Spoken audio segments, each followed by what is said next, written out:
wabarakatuh. Baik, kita ketemu lagi dalam mata kuliah pengendalian kualitas. Kali ini di minggu yang keempat atau pertemuan yang keempat, masih dalam Seventool, satu alat pengendali mutu, itu tentang Pareto chart. Adapun yang akan kita bahas di pertemuan kali ini yaitu tentang definisi Pareto chart, kemudian fungsi dari Pareto chart, kemudian langkah dalam pembuatan Pareto chart atau diagram Pareto. Nah, dari Pareto chart. Pareto chart ini dikembangkan pertama kali oleh Juran. Nah, diagram Pareto merupakan salah satu dari 7 alat gugus mutu yang sering digunakan dalam pengendalian mutu. Pada dasarnya, diagram Pareto adalah grafik batang yang menunjukkan masalah berdasarkan urutan banyaknya jumlah kejadian. Inilah Pareto chart yang dijelaskan oleh menurut Juran. Nah, kita lihat fungsi dari Pareto chart. Adapun fungsi dari Pareto chart ini atau diagram Pareto yang pertama adalah untuk menunjukkan persoalan utama. Kemudian yang kedua, menyatakan perbandingan masing-masing persoalan terhadap keseluruhan. Yang ketiga, untuk menunjukkan perbandingan sebelum dan setelah perbaikan. Dan yang keempat adalah untuk prioritas penyelesaian persoalan. Ini fungsi dari diagram Pareto. Kita lihat berikutnya, yaitu tentang langkah-langkah penyusunan diagram Pareto. Itu untuk membangun sebuah diagram Pareto, maka harus dimulai dengan kepemilikan data yang telah dikumpulkan dan dikelompokkan. Adapun langkah-langkahnya adalah sebagai berikut.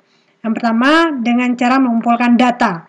Apa saja yang kita lakukan dalam pengumpulan data? Yang pertama, mengidentifikasi topik atau kejadian atau masalah dan faktor-faktor yang berkontribusi terhadap hal tersebut atau kategori yang akan diteliti, misalnya jenis kesalahan yang ditemukan selama persiapan operasi, biasanya dengan menggunakan checksheet. Ini yang pertama. Kemudian yang kedua, yaitu tentukan cara pengukuran yang tepat. Pengukuran umum adalah frekuensi, kuantitas, biaya, dan waktu. Itu yang kedua. Kemudian yang ketiga, tentukan berapa lama cakupan diagram Pareto. 1 siklus kerja kah, 1 hari penuh kah, 1 minggu, atau dan lain sebagainya. Kemudian yang keempat, mengumpulkan data atau mengolah data yang sudah ada. Ini dalam pengumpulan data. Nah, bagaimana dengan mengolah data dengan Excel? Itu kita lihat berikutnya. Yang pertama, hasil dari pengumpulan dan pengukuran data diberikan dan diisikan pada masing-masing kategori atau pada dokumen Excel. Kemudian yang kedua, urutkan atau sort data tersebut, data yang sudah dimiliki dari frekuensi yang tertinggi hingga terendah. Kemudian yang ketiga, hitung jumlah total hasil pengukuran keseluruhan kategori. Itu langkah yang ketiga. Kemudian langkah yang keempat dalam pengolahan di Excel itu hitung persentase tiap kategori. Dan yang kelima, hitung jumlah kumulatif persentase kategori. Yang keenam, buat diagram Pareto dengan Excel. Dan yang ketujuh, atur diagram sesuai kelayakan informasi grafis. Itu cara mengolah data dengan menggunakan Microsoft Excel. Nah, kita lihat contoh membuat diagram Pareto dalam kasus billing errors. Dari data billing errors berikut yaitu buat Pareto chart which curve dengan kurva. Berarti kita suruh membuat kurva. Di sini ada penyebab dan frekuensi. Penyebabnya di sini ada alamat keliru, kesalahan hitung dan lainnya, rekening keliru dan kesalahan ketik. Frekuensi alamat keliru ini ada 13, kemudian kesalahan hitung ada 27, lainnya ada 6, rekening keliru ada 22, kesalahan ketik 81.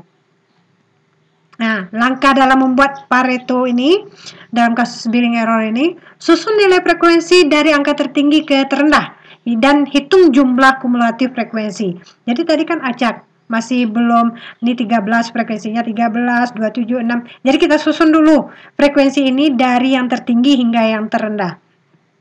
Ini dia. Frekuensinya dari yang tinggi terendah, ini sudah diatur. Kemudian kita cari kumulatifnya. Ini kumulatif dari frekuensi, kemudian persentase kumulatif.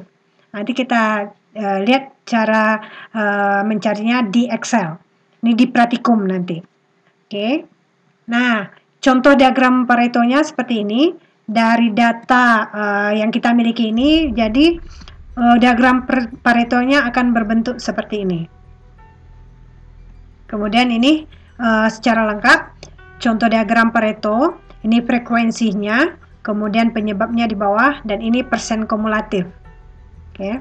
Ini diagram Batak ini itu frekuensi, kemudian garis ini adalah persen kumulatif, menunjukkan persen kumulatif. Nah, untuk pertemuan kali ini dalam materi Pareto Chart mungkin cukup ini yang bisa disampaikan. Terlebih kurang saya mohon maaf.